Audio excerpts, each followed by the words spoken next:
আরজিকর কাণ্ডের প্রতিবাদে আজ একদিকে যেমন নবান্ন চলোর ডাক দেওয়া হয়েছে, পাশাপাশি অভয়া মঞ্চের ডাকে কালীঘাট চলোর ডাক দেওয়া হয়েছে। এই অভিযানে যোগ দিতে রওনা কালীগঞ্জে নিহত তামান্না খাতুনের মা বাবা। স্টেশন চত্বরে ট্রেনের মধ্যে সহযাত্রীদের হাতে রাখি পরালেন তামান্নার মা।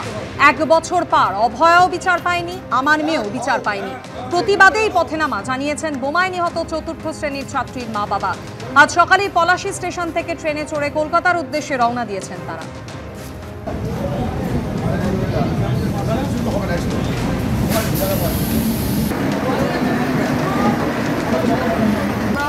দুর্বিনীত শাসকের বাহিনী, আপনাদের কাছে অনুরোধ করছি যে ওর মা আজকে পথে নেমেছে, ট্রেনের ভেতর নেমেছে।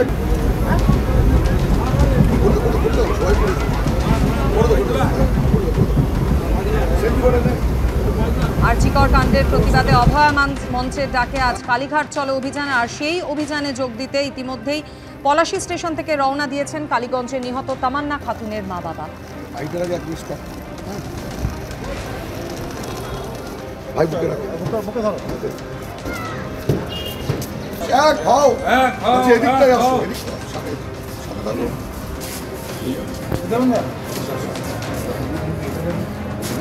পরিস্থিতি অনুযায়ী আমরা ব্যবস্থা নেব। যদি দেখি যেতে পারছি না, ওখানে বসে বিক্ষোভ দেখাবো। কোনো মানুষের আন্দোলনের কাছে কোনো ব্যারিকেড নয়, সব ব্যারিকেড উড়ে যাবে। মানুষের উপস্থিতি হচ্ছে মেইন ব্যাপার। মানুষ কত যাবে ওখানে যোগ দেবে অনুষ্ঠানে, এই পদযাত্রায়, সেটাই হচ্ছে ব্যাপার। কালীঘাট চলো অভিযানে যদি আমাদের নবান্নের কোনো অসুবিধা না হয়, তাহলে অবশ্যই কালীঘাট অভিযানেও আমরা যাবো। প্রথম থেকে যারা যারা আন্দোলনের সঙ্গে যুক্ত তাদের নোটিশ পাঠানো হচ্ছে, বিভিন্ন ভয় দেখানো হচ্ছে। এটা তো প্রথম দিন থেকে যে আমার আশেপাশের সমস্ত লোককে, সব লোক কি আমার বিরোধিতা করে, রাস্তায় দেখা হলেও ঠিকমতো কথা বলে না। বাজারের দোকানদাররা আমাকে কোনো কিছু বিক্রি করতে গেলেও দরবার চিন্তা করে যে বেচবো কিনা। এরকম একটা পরিস্থিতি তৈরি করা হয়েছে চারিদিকে। তৃণমূল করেছে, আবার কে করবে? এটা থেকে বলতে হয়। হ্যাঁ, কি অভিযোগ? না, ওই এক ঘরে করে দেওয়া, আগেকার দিনে যেমন ছিল সেরকম ভাবেই আমরা এখন আছি। আমাদের কাউরে প্রয়োজন পড়ে না, তাই পাড়াপতি কেউ আমাদের সঙ্গে যোগাযোগ রাখে না। তাদের ভয়, সেরকম ভাবে ভয় দেখানো হয়েছে। হ্যাঁ, এরকম চলছে আর কি। আমরা এটা বার্তা দিই না, এইটা হলো জাস্ট ব্যাপার।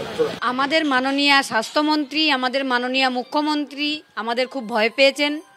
নাহলে সাধারণ একটা, আমরা তো কোনো অস্ত্রশস্ত্র নিয়ে যাচ্ছি না, আমরা একটা বিচারের দাবিতে ওনাকে একটা দাবি ওনার কাছে জানাতে চাই, সেটার জন্য যাচ্ছি।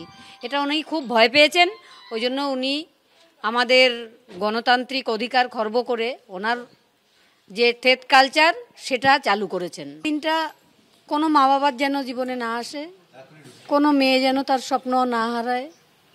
মেয়েটা আমার ছোটোবেলা থেকেই অনেক স্বপ্ন দেখত, স্বপ্ন প্রায় তার মুঠোর ভেতরেই এসে গেছিল।